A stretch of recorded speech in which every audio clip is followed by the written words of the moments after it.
welcome to the February 2026 Lafayette Redevelopment Commission meeting. I believe our first order of business are the minutes. Any questions or comments? Move approval of the January 22nd, 2026 minutes of the Lafayette Redevelopment Commission. Second. We have a motion and a second. All those in favor? Aye. Opposed? Minutes are approved. Moving on to new business. Dennis?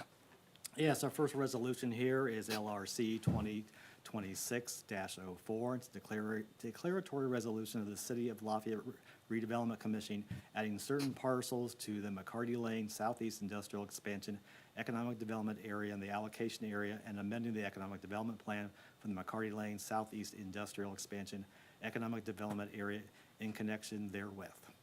So this resolution is basically expanding the southeast TIF. That's the one we share with the county. So this is to facilitate the Sustainia project that's going to be co-located with the Premier plant off of Sagamore Parkway. So again, it's in that area. So we'll be adding those parcels to the southeast TIF.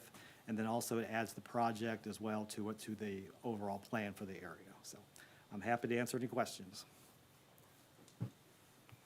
I might have missed it, but I didn't get a sense of the acreage that we're adding. I saw the little small things on the map. Good question, yeah. I don't think I have the acreage right offhand. I mean, I do have there was a map with all the parcels and Right. everything in all of those locations, but Yes. I couldn't tell you offhand exactly what the acreage is.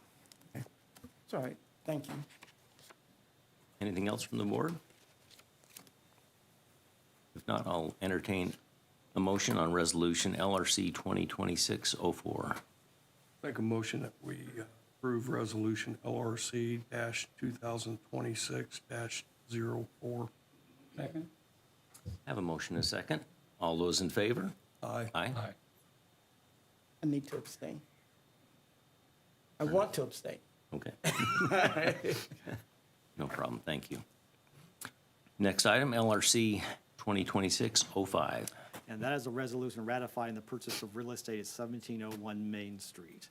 And this is, really comes before you from our 5-point plan that we did back in 2018. So we identified some areas with the residents of the neighborhood and other businesses and other stakeholders in the area, how this whole area could be redeveloped. So this area here is where Douglas and Main Street, 17th and 18th Streets all come to an intersection. So it's a very important intersection, kind of a gateway to the area and such.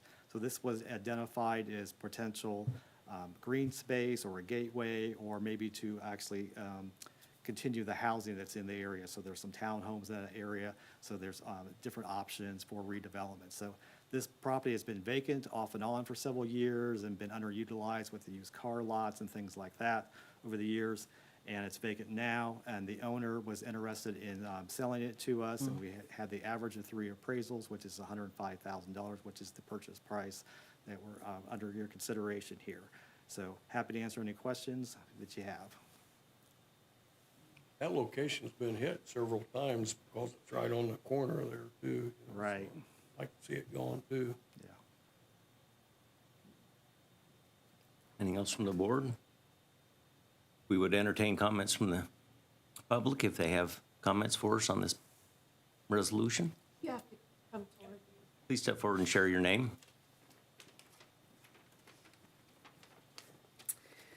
Hello, I'm Jasmine, and I own the historic Stuffin House on the corner of Main, Alabama and 17th Street. So I'm here today to speak about the proposed demolition of 1701 Main Street, the former Pop's Root Beer stand in the 5 Points area that I live next door to. I understand that the building has significant issues, that redevelopment is important, but demolition followed by temporary grass that's proposed is not redevelopment, it's erasure. 5 Points has already lost so much of its historic character. The old Piggly Wiggly was torn down, and what stands there now is not the revitalization that we were promised. It's a patchy grass lot that collects trash. My concern is that we are about to repeat that same mistake.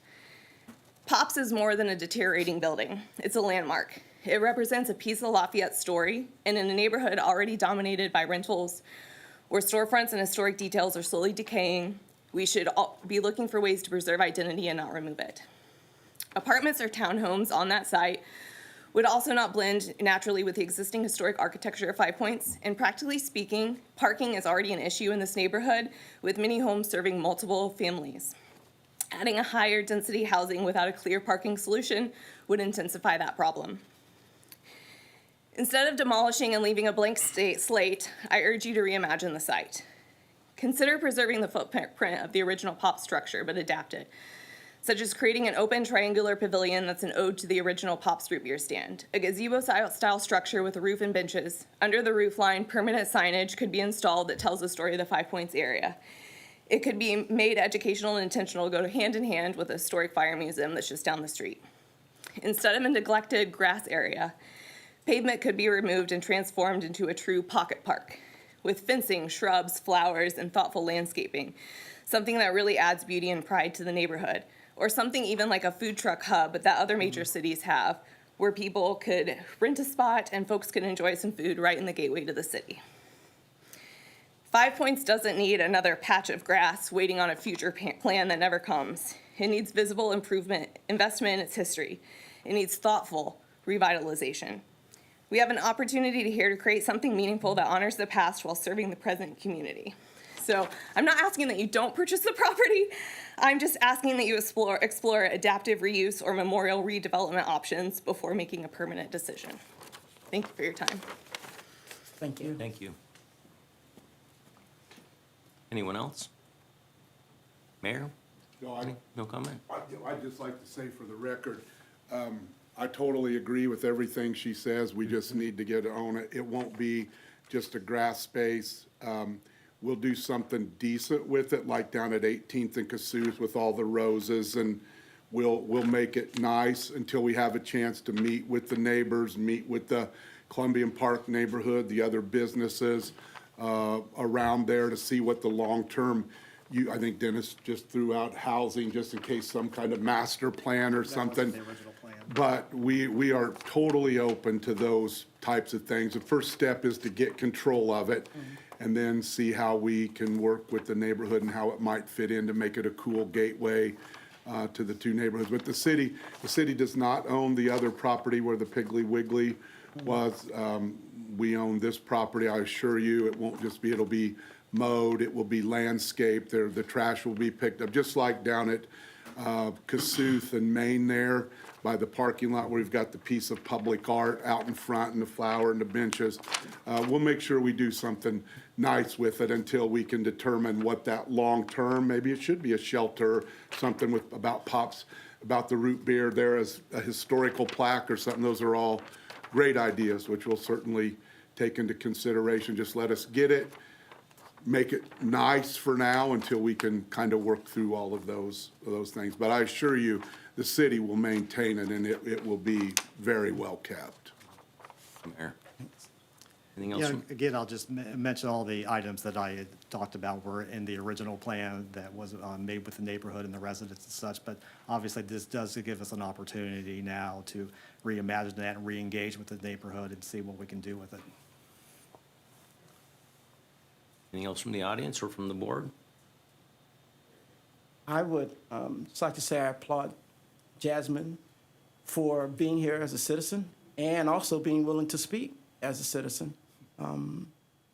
The way we preserve our neighborhoods is by interest of those of us who live in the neighborhood. And so I appreciate your being here. Thank you so much. And my question was going to be, but I believe the mayor has already responded. Has there been any communication and engagement with the neighborhood itself thus far? And you also just alluded to that, Mr. Carson. And so what we can do as members of the Lafayette Redevelopment Commission in partnership with the mayor, which I always seen him or saw him to hold to his word, but just make sure and follow up with him and work with him and with the neighborhood to try to accomplish something that's good for the city overall. So thank you. Yeah. With that being said, I would move Entertain a motion. approval of resolution LRC 2026-05. Second. Motion and a second. All those in favor? Aye. Opposed? Motion carries. Permission to advertise for the South Street Railroad crossing. Dennis? Yes, this is a project we've been working on for quite some time with BF&S and engineering and through our engineering department as well. So we have representatives here from BF&S that can update you on the project. And again, we're asking for permission to advertise for the project.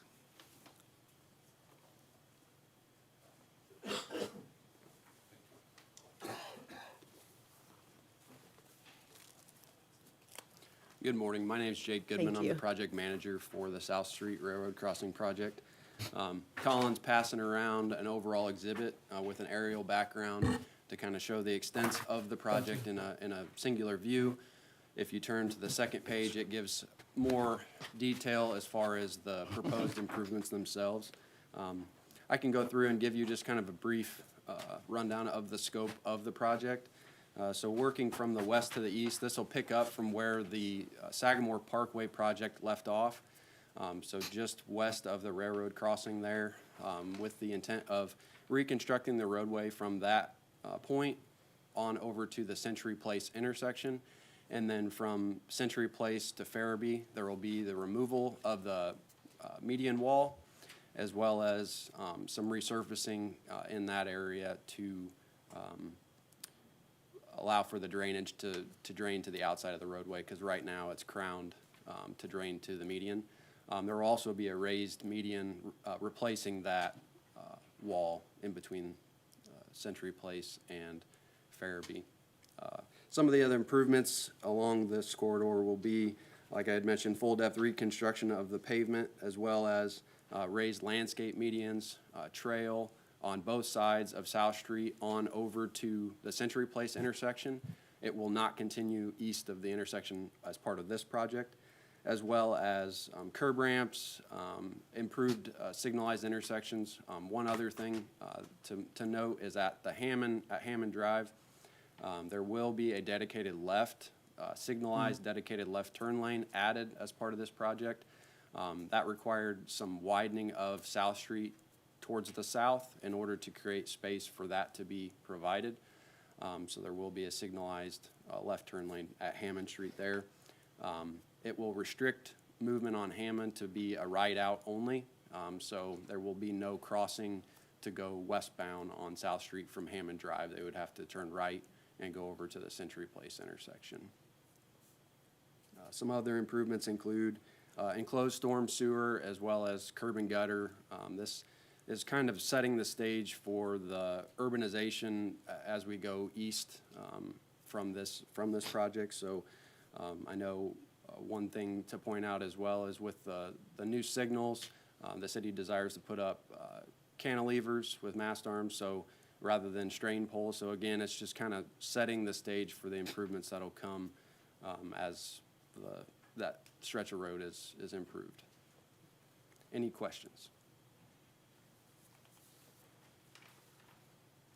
When are you considering the construction season?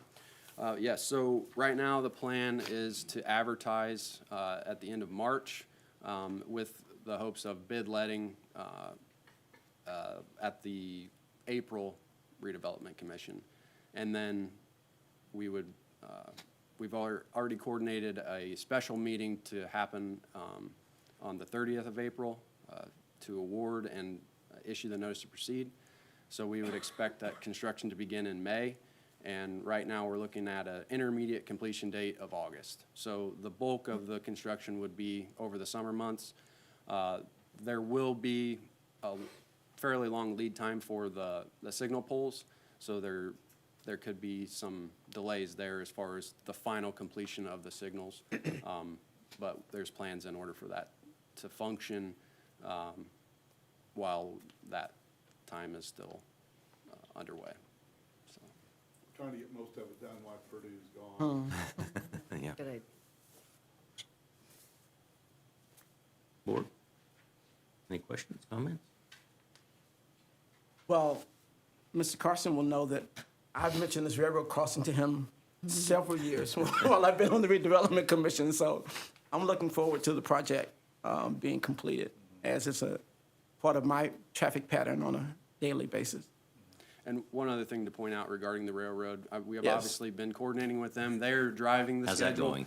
going? And we are through our 90% review with the railroad and working towards our 100% review or approval, I guess, from the railroad. So we are getting close to the finish line with the railroad, as long as everything continues as they've gone so far. But I will add to that too, just briefly. Part of what he's probably saying, maybe, maybe not, is I'm trying to convince the railroad, as you said, they prefer to just put in like it is right now, just with asphalt. I'm trying to work to put it in with the black squares like out off Ninth. They've absolutely said no to the concrete ones, which I loved, like Greenbush Street. It stayed good, but they said no. So they drive that. We're trying to work with them to get an upgraded crossing put in there. We haven't been successful yet unless something changed since last week. not yet. Not yet. We're So, working on it. so we are trying to do that, and we've even agreed to pay for it. I want this board to know and the community to know, we've even agreed to pay for it. And so, we're hoping that they will, approve that, so that can be an upgraded intersection that will remain smooth for a longer period of time. Thank I did not see an estimate. I appreciate the time frame. I was curious about that. What are y'all projecting in terms of bids potentially coming in? Right Yeah, now. big numbers. About Big. 3.4 million is where we're sitting right now for our construction estimate. Thank you. Anything else? Not, I'll entertain a motion to grant permission to advertise for the South Street Railroad crossing. So moved. Second. Have a motion and a second. All those in favor? Aye. Aye. Opposed? Permission is granted. Thank you Thanks. all. And just a reminder, we'll be receiving those bids at the April meeting and then having that special meeting a week later for award, for a recommendation for award. Very good. Okay. Grounded Solutions Network. Yes, as you know, we've been working with the Grounded Solutions Network on a community land trust program here. So this is phase 3 of that, and so far it's been going very well, getting a lot of momentum behind it. A lot of people are very interested in it and such, and we're getting partners with that. This phase 3 is really going to get to the kind of nitty-gritty, the meat of it, to put together the organization, the board, all the policies, procedures, all the documents, legal documents, so on and so forth, for that, and then we'll launch it actually this year. So it also includes a data management system that we'll use as we move forward with the project and such. So I'm very excited about getting this underway, and the total cost of it is, for this phase, is $70,000, and asking for your approval. Happy to answer any questions.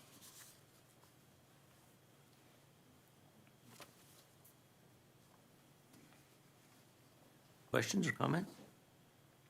If not, I'll entertain a motion. So moved. Second. Have a motion and a second to approve work order number 3 for Grounded Solutions Network.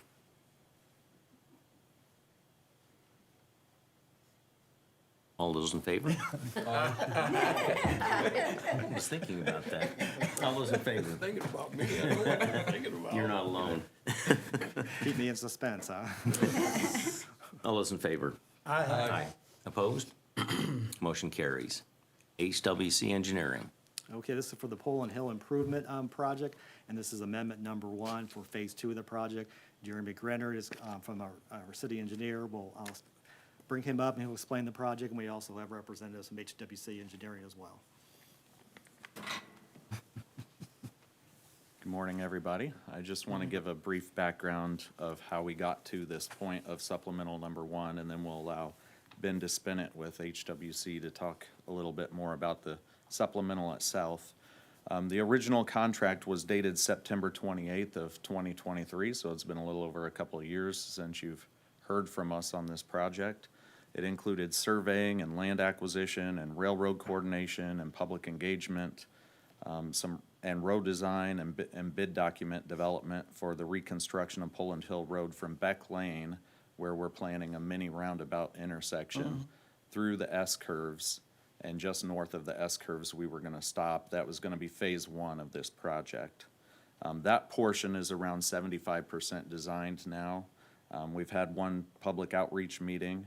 We're gonna continue the public outreach portion of that project. A lot of our railroad coordination has been accomplished. That's probably the major hurdle on that project is the railroad crossing. And we've started to work on the land acquisition as well. And we were originally planning on going to construction with that phase either this year or next year. And then following with a phase 2 project at a later date.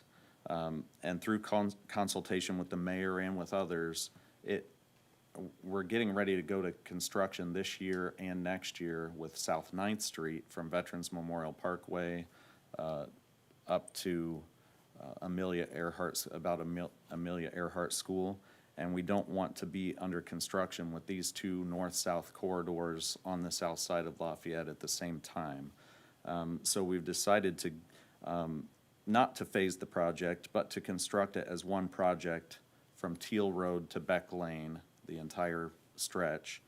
The construction is targeted now for the summer of 2028, so that would get us past that South 9th Street construction. The amount of the supplement number 1 is $562,839, and that brings the total contract amount to $1,236,964. And like I said, Ben Despinett is here with HWC. I don't know if he wants to talk about details of supplement number 1 or. If there's questions, I Answer can certainly questions. answer them for you. I am filling in for the project manager and our engineer, Joe Bell. But he's put me up to speed on most of it. So if there's a question I can answer, as Jeremy mentioned, there's quite an extension to this to the north to get to Teal Road. So it'll be taking the same design elements that we were stopping at and extending those design elements up to Teal Road, which would include the sidewalk, the road improvements. And then also, there were a few comments that came out of the public design section, public comment section. And so those would be integrated into this as well. So it's fair to say that the 75% completion was just on the phase, the original phase. phase. So this is all, I mean, that, you mentioned a significant amount more of Be work, okay. to the new- Yeah.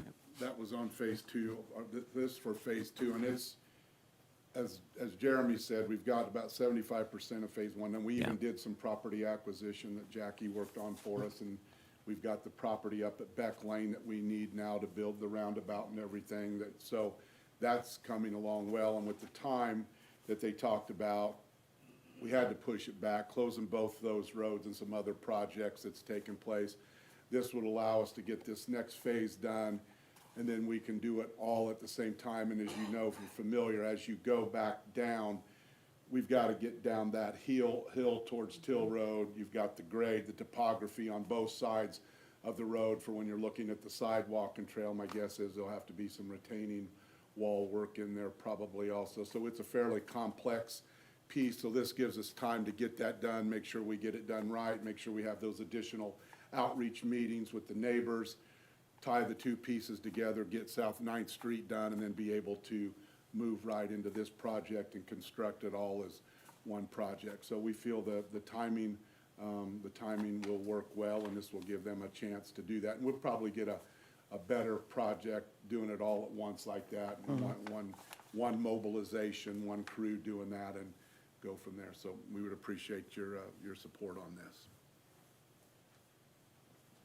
Anything else from the board? If not, Nope.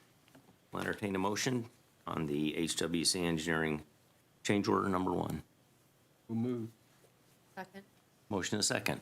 All those in favor? Aye. Opposed? Motion carries. Atlas Excavating. This is for the Park East Boulevard project. This is change order number 9, and it's in the amount of $7,173.80, and it's for temporary pavement messaging and lane indication arrows, temporary line paint, and mobilization for the work. So the current contract is $21,560,280.96, and so with this change order, the new contract amount will be $21,567,454.76. Happy to answer any questions. Is it fair to assume this is because the road was open in the winter and we just needed temporary Correct, yeah. And the Facilities like final that. payment will be Well, this spring. we didn't put the top coat Right. on, but we wanted to get it open, so we needed to line it, but I didn't want to put the top coat on while they were still doing some work and all the trees that need to be planted, the boulders that needed to be brought in, because I figured by the time that was done, it wouldn't look like a brand-new top coat anymore, so. Sense. We'll put that on in the spring. I move approval of change order number 9 for Park East Boulevard. Second. Have a motion and a second. All those in favor? Aye.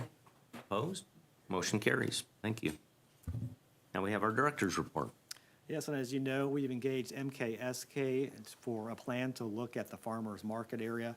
As you know, that area, the brick pavers are starting to fail, so at some point in time, we're going to need to replace those and such. So this gives us an opportunity to look at that area, so and maximize that. As you know, too, the farmer's market has really expanded in the last couple of years, is doing very, very well. So we went through a public process to look at what could be done in that area, again, to facilitate the market or other events in that area as well, too. So we have Katie Clark here from MKSK, who will give a presentation on it, and then we'll be happy to answer any questions.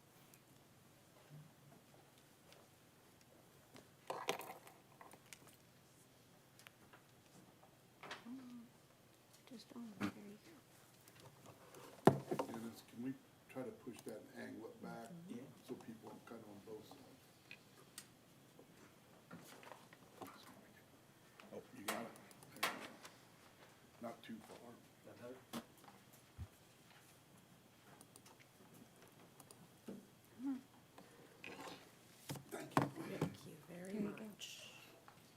Okay, good morning. Thank you so much for having me again. My name is Katie Clark. I'm a landscape architect and project manager at MKSK.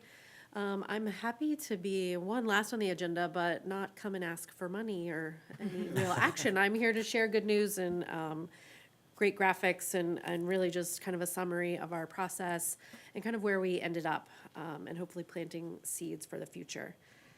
There we go. So obviously, while our effort was relatively short in terms of the last kind of 6 months or so, as you all are probably aware, this idea of thinking about kind of Fifth Street and the broader downtown area in a slightly different way has long-standing roots in different downtown studies, specifically kind of the 2024 placemaking trail, part of the last iteration. I apologize, the graphic got a little wonky, but you're probably very familiar with the way that the area was thought about in terms of connecting open spaces, connecting kind of great loved areas within the downtown through kind of this community placemaking trail. Really creating a linkage and being able to use that as a way to amplify the downtown district as a whole, but also creating new opportunities for events. And that specifically kind of generated the idea of how to think about Fifth Street in a slightly different way, how to kind of better balance vehicular, pedestrian traffic while also creating a lot of great opportunities for events, specifically the farmers market. So at that time, the effort ended with kind of these great visionary pictures of how the street could be reconfigured, potentially how a pavilion structure could be situated to be used both daily for parking, but also seasonally for the market and any other events that wanted to kind of use it. But the plan kind of left it as a broad idea. So we were asked to kind of come in and look a little bit more specifically of what that would entail. How could the road actually be reconfigured? How could space be converted? And how could potentially a structure be a part of that long-standing vision and set of enhancements? So our scope of work really kind of narrowed in from kind of downtown study area to a 2-block portion of Fifth Street, from Columbia Street to Ferry Street. And we were really asked to just think strategically about what could be done, what was feasible, and what the benefits and constraints of those potential options could look like. So it never weighed in on, does the structure work, does it fit? It was more about what is kind of the universe of options that could be done, and how do business owners and vendors specifically feel about that, and how would they kind of interact with those improvements. So our process, like I said, took about 6 months from start to finish. During that time, we spent a lot of time out on the street itself, looking at the current form, understanding how traffic moved through those 2 blocks, as well as kind of through the connecting streets. We counted parking spaces, we looked at kind of where sidewalks were and what kind of inhibited movement. But then we also looked at what I would call some of the softer sides of how that 2-block segment is used.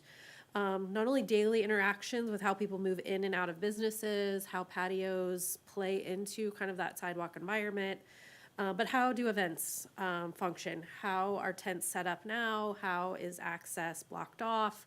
Where do people park? How do they get in and out when the event is going on? And then specifically looking at tent layout. So how does all of that fit together?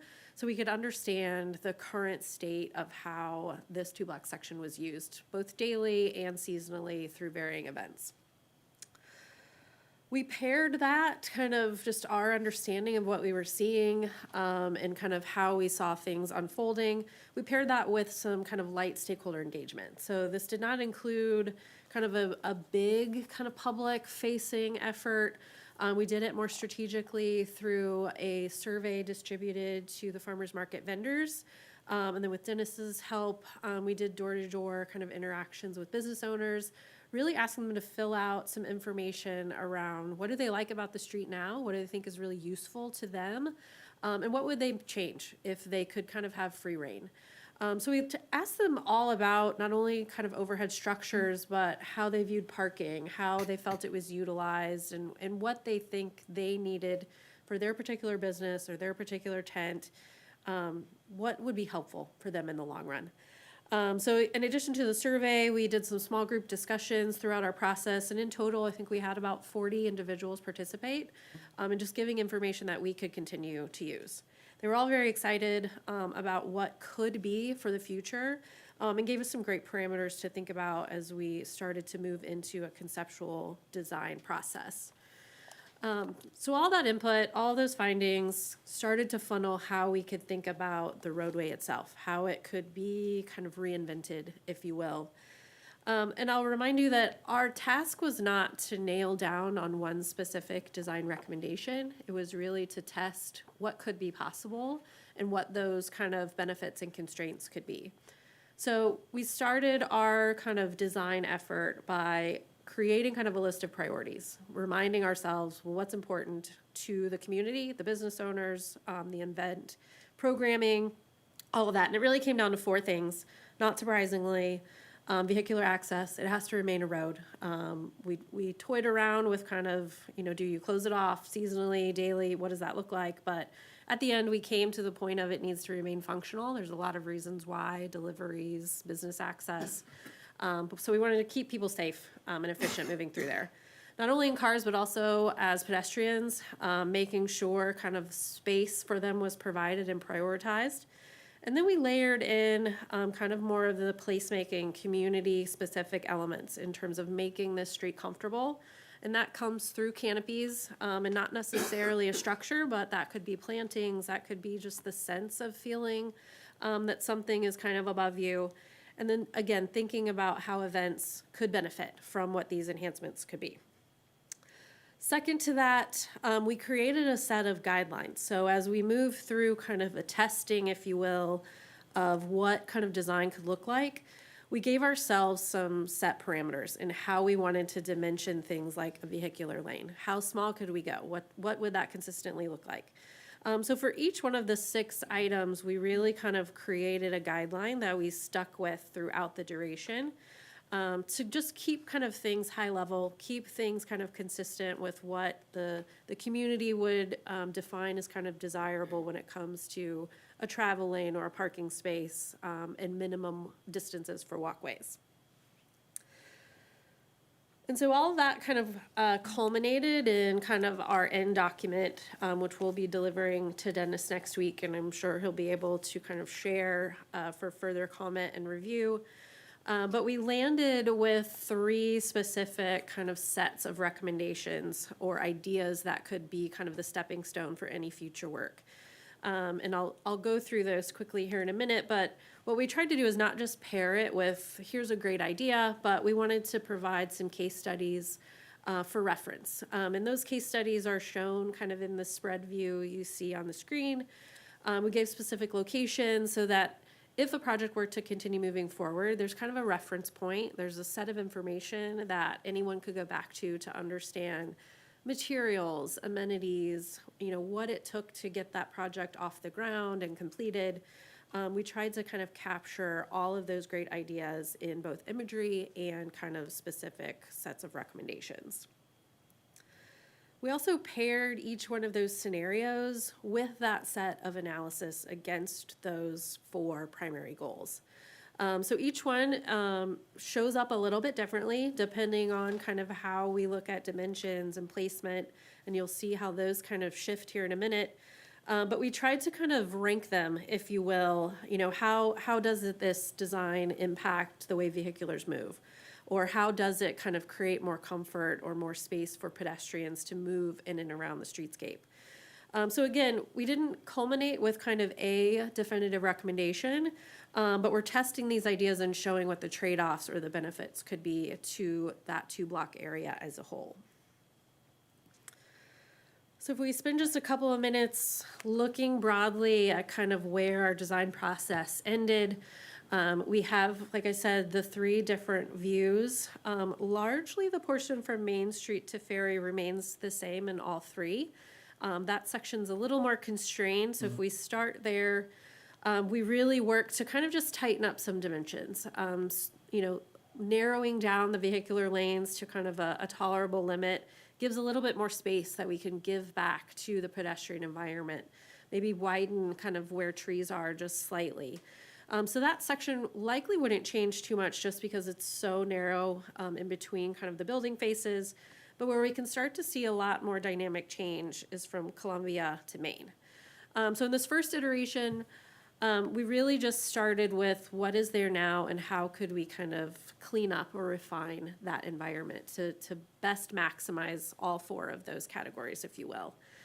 So it really comes down to tightening up some travel lanes so we're able to give space back to the pedestrian sidewalks. And what we're able to do is really create not only clear areas for parking, just as there is now, but clear areas for vehiculars to move, but even wider sidewalks with still plenty of buffer for tree planting. So it would look very similar to what's there now. It just creates a lot more consistency in how pedestrians specifically can walk up and down this 2-block section. What I didn't include in this presentation is kind of the way we then flipped these scenarios just to assess how events work within each one. But as we look through these design kind of scenarios, the events are equally accommodated to how they are now, if not amplified with some of those pedestrian connections and kind of gathering spaces that we'll see. So really the point that we came to after we think about kind of refining what is out there today, the best way to kind of give back even more space to the public realm or those patios or gathering areas is to think about how we can use the parking space slightly differently. So as we move through options 2 and 3, really just kind of take over more of those parking spaces, which certainly has trade-offs for businesses and deliveries and just kind of the use of some of these areas. But it is worth considering kind of how that real estate, if you will, along the street could be used in different ways. So this option 2, we called it the enhanced public realm. It takes what was 90-degree spaces along the west side of the corridor and converts them to parallel spots. That gives you a pretty good dimension to play with then. And in this case, we gave that back to the east side and amplified kind of the public space that can become not only sidewalks, but additional space to enter and exit businesses, making room for maybe new patios, maybe new outdoor exhibit space for local shops and retailers, and creating just kind of a little more kind of almost plaza feel along that kind of eastern side. That makes a comfortable space as you're moving, but also kind of invites a little bit more interaction between kind of the public roadway and kind of these private businesses. From there, we took it one step further of how can we maximize this public space even more. And so what you see is we've removed kind of the parking all along the western side and giving that additional kind of 8 to 10 feet back Again, kind of maximizing it on the east side where those existing businesses are now. And what that allows us to do is almost create a little bit of a linear park space, really kind of doubling down on the planting areas that we can have, movement, not only kind of efficiently along, but creating opportunities to really create kind of plaza park-like elements that would really blend that streetscape side with the businesses. So you can see there's kind of minor differences in how each one starts to portray itself, but they all have a consistent feel of thinking about how we can integrate great levels of planting. You'll see that we kind of stripped away the overhead shelter portion that started in the placemaking trail work. And that really came from some of our input from vendors and thinking about what they needed most. What they told us they needed was just more gathering space, more queuing space for their customers, the people visiting events. And it was less about them feeling protected because they obviously are using tents. So it just became a different way to think about not only the street, but the amenities that vendors and businesses really preferred. And then lastly, before I'm happy to take any questions, we felt it very important to not leave this effort with just a set of manageable and feasible recommendations.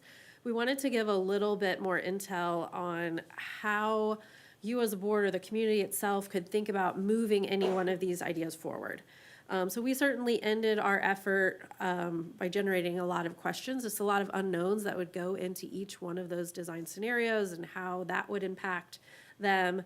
And that's really how this kind of next step schedule, if you will, came to be. So it's not tied to any particular fiscal year or set of months. It's really designed to be very high level, to continue to inform what this kind of design, engineering, implementation process would look like.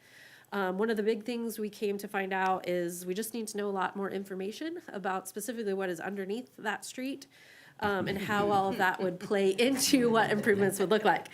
So we started there, thinking about kind of a 3-month process to really execute that work, really allow kind of crews to give you, the community, a full understanding of not only what can we see above, but more importantly, what would we need to be impacting or moving around below.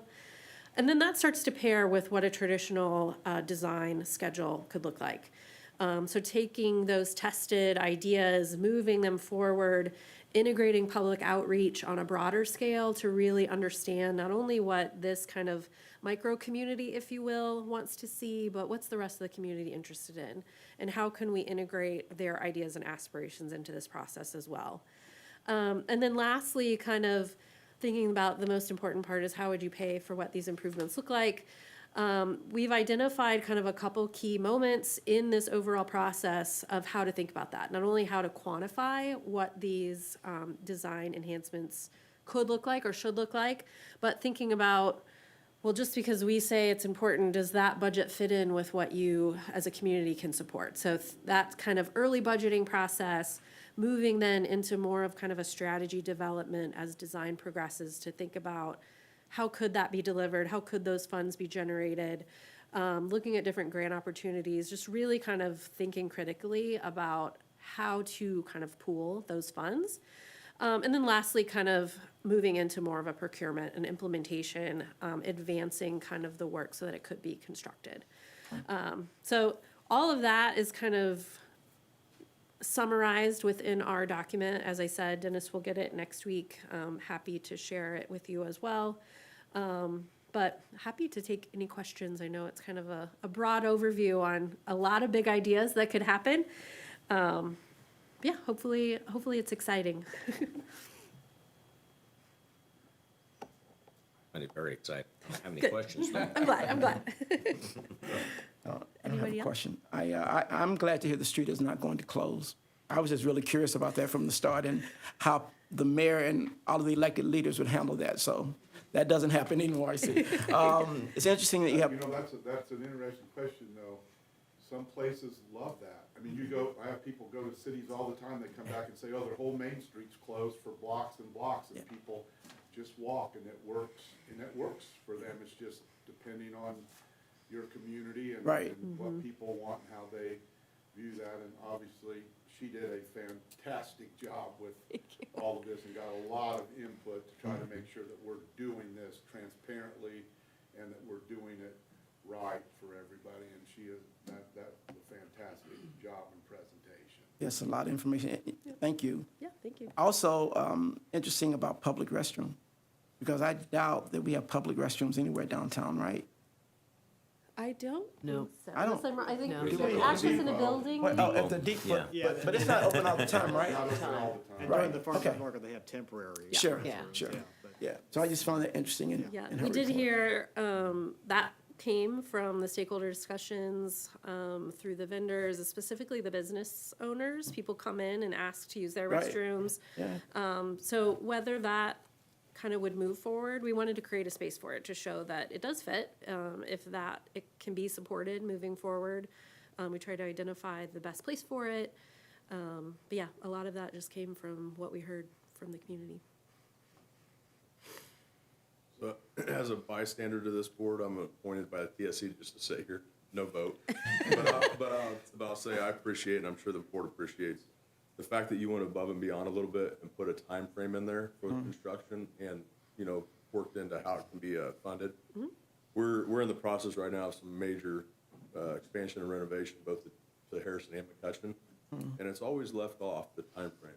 So I tell you, I appreciate seeing that because it's ultimately when we talk about it, there's a goal to be had, and we want to know that it's being done. Yeah. You know, and so I appreciate seeing that. Yeah, I'm glad.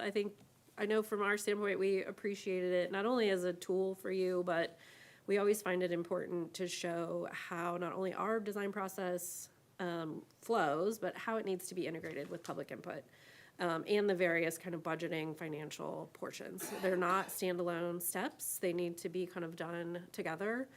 So that to us is important, so. Thank you. Anything else, Thank Dennis? you.